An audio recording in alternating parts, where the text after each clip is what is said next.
नमस्कार, मैं हूं आपके साथ आयुषी शर्मा। आइए नजर डालते हैं आज की कुछ खास खबरों पर। चिकित्सा शिक्षा मंत्री विश्वास सारंग का बयान, सरकार कोरोना के मामलों में नजर रखी हुई है।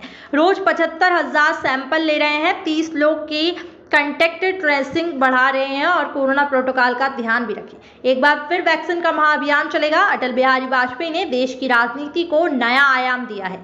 अपनी कार्यशैली से दुनिया में भारत का नाम ऊंचा उठाया, परमाणु के साथ देश की शक्ति बढ़ाई, देश का मान सम्मान बढ़ाया। उनको आज सभी श्रद्धांजलि दे रहे हैं।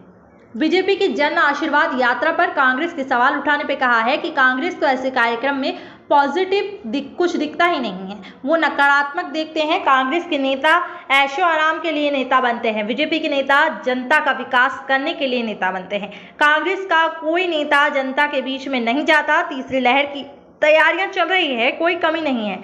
आरिफ मसूद मीडिया में बने रहने के लिए मौन कर रहे हैं, फोटो छप जाने की राजनीति कर रहे हैं। उन्हें देश के मान सम्मान से कुछ लेना देना नहीं है। जबलपुर डिन के इस्तीफे पर कहा है कि हमने पहले ही कहा था, जो गड़बड़ी करेगा उसको बख्शा नहीं जाएगा। कांग्रेस का ये कहना है कि काफी डैमेज हो चुकी है बीजेपी, इसलिए ये तमाम कोशिश अब वापस शुरू करिए बीजेपी। देखिए, कांग्रेस को तो ऐसे कार्यक्रमों में कभी भी सार्थकता नहीं दिखेगी, क्योंकि वो तो नकारात्मकता की बात करते हैं। उनके नेता मंत्री बनने के बाद एसी कमरों में बैठते हैं, हमारे नेता मंत्री बनने के बाद जनता का आशीर्वाद लेने जाते हैं। ये अंतर है। ये सही मायने में जो बेसिक भारतीय जनता पार्टी का विचार और कांग्रेस के विचार का जो अंतर है, वो इस कार्यक्रम के माध्यम से परिलक्षित होता है।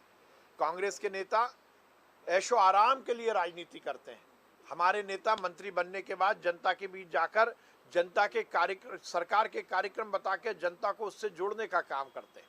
कांग्रेस के नेता मंत्री बनने के बाद केवल हवाई जहाजों में घूमते हैं, हमारे नेता सड़क पर जाकर जनता के घर घर जाकर जनता का आशीर्वाद लेकर उन्हें विकास और कल्याण की राजनीति से जोड़ने का काम करते हैं। तब कांग्रेस ऐसे कार्यक्रमों की तारीफ क्यों करेगी? क्योंकि ये तो कांग्रेस के मूल जो पद्धति है उसके खिलाफ है। नेहरू परिवार हो या कांग्रेस का कोई और नेता हो, आप बताइए कौन जनता के बीच गया?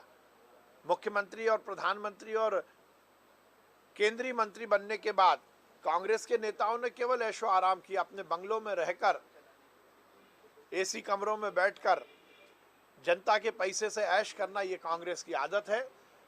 भारतीय जनता पार्टी को, राष्ट्रीय अध्यक्ष जी को, इस देश के यशस्वी प्रधानमंत्री जी को और हमारे गृह मंत्री अमित शाह जी को मैं बहुत बधाई दूंगा कि उन्होंने इस बात को फिर स्थापित किया है कि भारतीय जनता पार्टी अब पार्टी विद डिफरेंस है, कि हमारे केंद्रीय मंत्री यदि बनते हैं तो वो केंद्रीय मंत्री केवल एसी कमरों में बैठकर बात नहीं करेंगे, जनता के बीच जाएंगे, जनता की नब्ज पकड़ेंगे, जनता के साथ अपनी सरकार की नीति रीति को साझा करेंगे और उनकी समस्याओं का निदान करेंगे। सर, तीसरी लहर को लेकर लगातार दावे कर रही सरकार के तैयार